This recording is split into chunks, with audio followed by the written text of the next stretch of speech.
How's it going, guys? If you've been watching these videos the entire time or just started the last couple, thank you for watching, continuing to watching. If this is your first time here, thank you for coming to visit, I guess. Hopefully you like, subscribe, whatever. Continue with me on this journey. It's really helping getting these videos out and being able to talk and feel free in talking. Again, I'm not a big fan of talking directly to somebody, so being able to do these and literally not feel judgment, good or bad or whatever it may be, or a lack of judgment, it just always feels like it's there. But not having that right in front of you has been amazing for me. It's helpful beyond helpful. The outpouring from people has been absolutely amazing. So thank everybody. I thank everybody for taking the time out of your day to watch my stupid videos. Today's video is going to be my first real hardcore, in-depth look at an issue I've had, and I touched on it a couple videos ago when I was talking about my childhood, and it started this way. So today is actually a anniversary for me. Oh, not so much for me. It's an anniversary, technically, I guess, for my sister Stephanie. It was 9 years ago today that she sent me a text that said, "How would you feel about being an uncle?" And before I get on that, I'm going to rewind way back, and then we'll come full circle. So, my father was a alcoholic, to say the least. He had way bigger problems, but alcohol was definitely first and foremost. Again, touching on that video before, he was the kind of guy that came home drunk from work, got drunk as soon as he got home from work, passed out, that kind of thing. So it was up to me to take care of my sisters. Again, at 4 years old, taking care of a newborn, basically. So it's really what drove my father away from my mother, myself, and my sisters. And I just kind of, it is what it was. He decided to choose alcohol over his family. I cannot fathom making that choice. People say that, addiction is something you can't stop. You can't, it's not your choice. I disagree. That's going to ruffle feathers, and I'm fine with that. That's cool. But you're the one that decides to pick up a bottle for the first time. You're the one that decides to pick up a cigarette for the first time. So on and so forth. That being said, you can have a very addictive personality. I believe I have a very addictive personality. But it sounds very contradictory, but you've got to still have the mental faculties to know when something you're doing is wrong. So that's kind of is what it is. Being very young and not really understanding what was what, I was very against drinking, amazingly against drinking. I used to yell at my grandmother when she would buy cans of root beer because it said beer, that sort of thing. So I never, ever likened myself to be somebody that would ever drink, ever. Having watched what it did to my father, to my mother, and to me, and to my sisters, I would have never imagined that I would have ever been somebody that would have taken a sip of alcohol, that kind of thing. I remember the very first time I got drunk.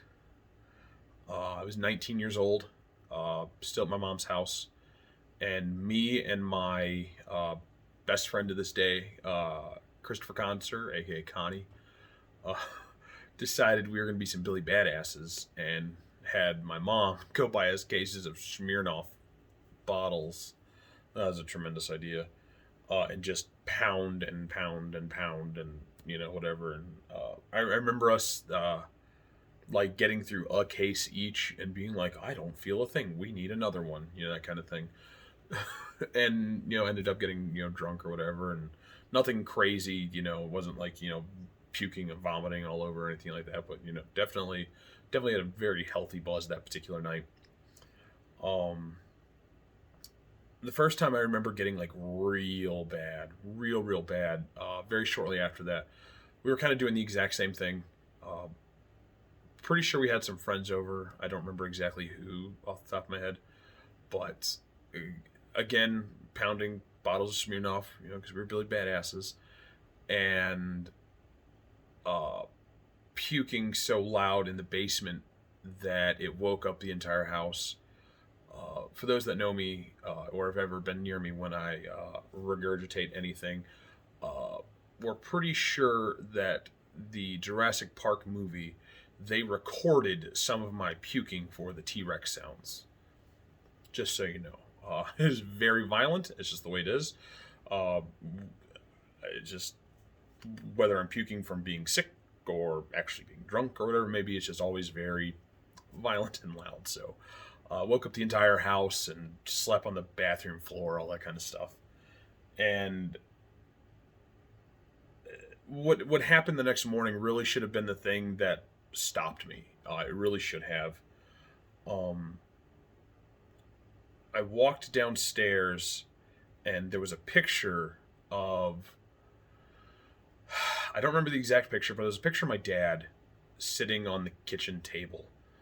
And there was either a note or something. I don't remember what it said, or even if there was one. There was something to that effect, though. And my mom told me that my sister Stephanie was so pissed off that I did that she went and took this picture and put it on the coffee table or on the kitchen table so I would see it, to remind me, of what we went through. And I, it definitely wasn't the thing that like stopped me, because I really didn't. I didn't drink a whole lot before I was 21. I bet you it might have been half a dozen times, maybe. And it really should have been the thing that like woke me up, but it just really, it's kind of brushed it off at that moment in life.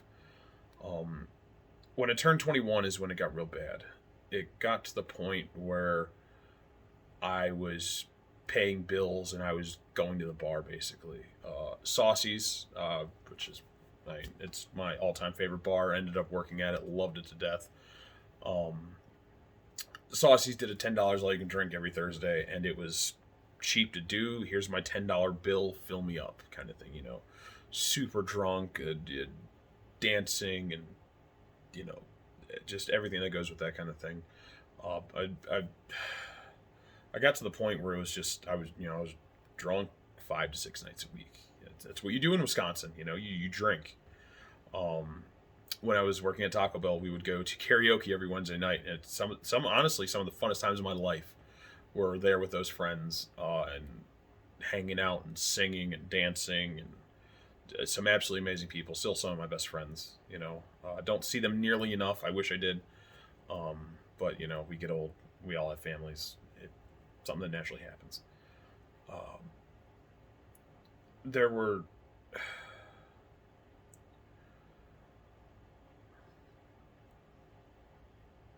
I'd reached a point where like I thought I had a problem but kind of ignored it. Like, you get drunk and you have that like moment of clarity, whatever. And I see it every day when I look at my memories on Facebook, and I see 10 or 11 years ago me posting, oh, I'm drunk again, rah, rah, rah, or who's going out tonight, hey, I'm pre-gaming at 5 o'clock, let's go out at 9, that kind of thing. And I'd gotten to the point where I thought I might have a problem, but just kind of ignored it. I ignored it. No, I'm fine. I'm still walking. I'm, whatever. I'm good. There was a particular night I was at Bullpen, I believe. I was at Bullpen, yeah. And I'd gotten so drunk that I didn't remember any of the night. And that's not something I ever did. Like, I remember, I've never had that, like, blackout. I don't remember anything from the night before. I just, whatever. And I remember waking up at like 3 in the morning, because wasn't out till bar close, I'm assuming, because there's no way I could have got to this place in time. But I'd walked or gotten somehow back to my mother's house, which was nowhere near where I was living at the time, and woke up like in the backyard, and I have no idea how I got there, and it felt like death. I was ready to die, that kind of thing. And I don't remember, something transpired. I couldn't tell you what, but I woke up the next day and had that I need to get help. So I found a meeting here in town, went to the meeting, and saw and heard some of the most ridiculous stories that these people had. And most of them are, in their like 40s and 50s, and, been drinking for 30 years or whatever. And I'm like 23 at the time, sitting in this meeting, and I'm like, I don't have a problem. Like, these people are talking about how, I had the $300 to pay rent, but I decided to go out to the bar, and I gambled, and I drank, and I lost it all, and I don't have a place to live. I'm sleeping in my car. My car broke down. I can't get to work, that kind of stuff. And I'm sitting there like, that's not me. Like, I'm perfectly fine. I'm still paying my bills. I drink a lot, but I still pay my bills, that kind of thing. So I brushed it off as, I might have a problem, but my problems aren't these big. Like, they're nowhere close to this. So I just kind of wrote it off and wrote it off and wrote it off. And then I met my wife. Was still drinking. I met her in a bar. Don't remember it. To put context to this story, I had gotten released from Taco Bell over some stuff, whatever, doesn't matter. And was just as good as it gets. And met her, don't remember it. I don't regret a lot of things in life. I shouldn't say I don't regret a lot of things. I regret nothing in life. Wouldn't change a thing about it. I really wouldn't. Are there things that I'd be okay if were different? Yeah, this is definitely one of them. I really wish I'd remember that moment. I really do. But again, wouldn't change a thing. I wouldn't be here. I wouldn't be sitting right here, if if anything was different. So, but anyways, so I met my wife, or what was now my wife. Hung out with her a lot. We eventually start dating, whatever it may be. And we're at her sister and brother-in-law's house in Two Rivers. I can, again, I don't remember a lot. I could paint you a picture of the scene. We're sitting in their kitchen, or in their living room, sitting in their living room. I'm sitting on the couch, with Deneen on one side and their St. Bernard Bailey, massive St. Bernard on the other side. Or maybe he's on the floor. It doesn't matter. Again, fuzzy.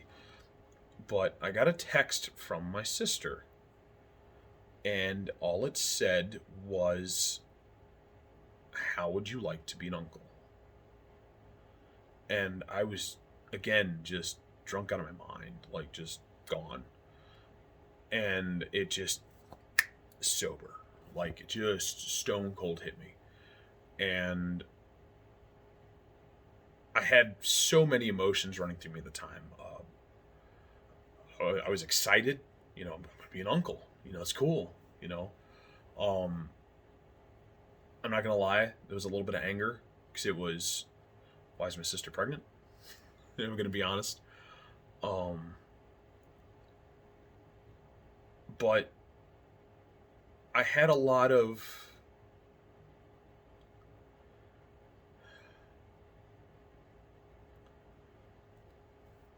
I self-evaluated real quick about what I was doing with life, about how I was living my life, about what I was doing to my body, Never been an overly healthy person as it was, but adding alcohol on top of it made it even worse. And it gave me that, I want to have that one day, like I want to have kids of my own. Like, do I want to be an uncle? Hell yeah! Like that's amazing. But one day I want to have kids myself. And the way I'm living, I wasn't gonna make it. Like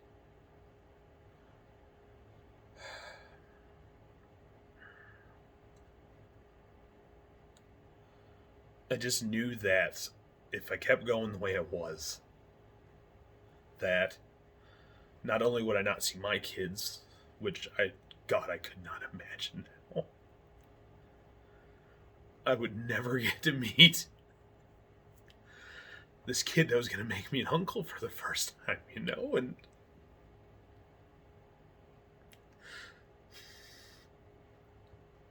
it just, that moment just hit me.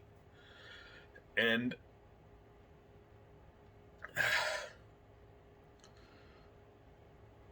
I just knew that I needed to be alive to be able to do those things. And the amount of alcohol I was drinking all the time was not going to let me get there.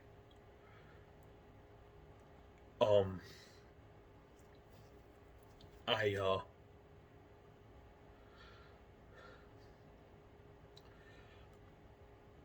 I didn't completely stop drinking. I definitely did greatly limit it. I'm not gonna say I wasn't drunk ever again after that, but my partying like that definitely just all but disappeared. Uh, I it, I might have been drunk once a month after that kind of thing. The whole 5 or 6 nights a week was just, it was just too much. Like, and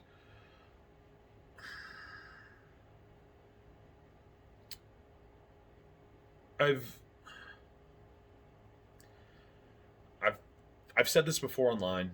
I know I've posted it in a few different things, and it's usually on his birthday. Um,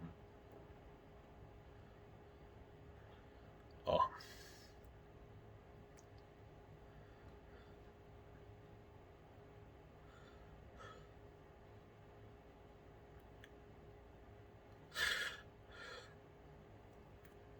and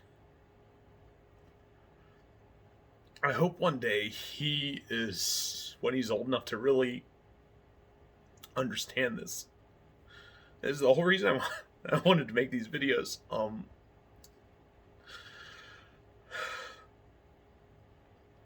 I hope one day that Vincent's able to watch this video.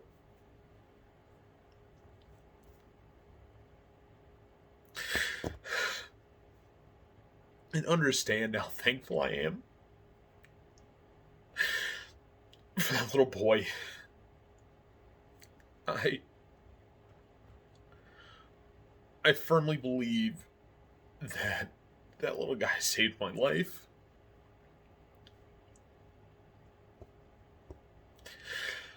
I'll be forever grateful for him. He, he's what showed me what I really wanted in life. I I will never be able to thank him enough just for being alive. And I don't know what to say about it. He's such a great little kid too. He really is. He's a turd. Just like every other kid in the world, but he's such a great kid. He really is. And I will be forever grateful for Vincent J. Michael Walters. I really will. So,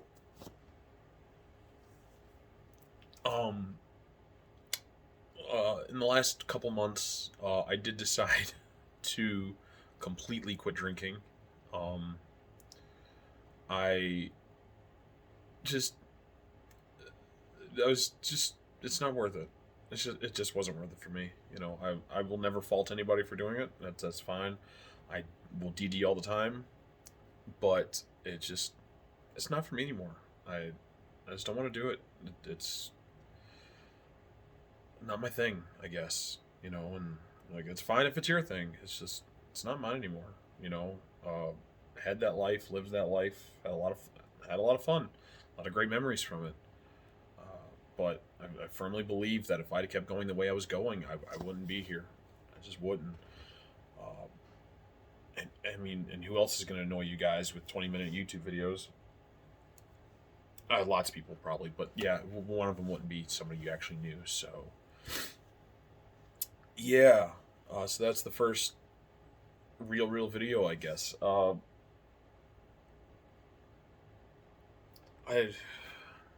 I'm sorry, I'm just kind of taken back right now. Just God, the kid's so amazing.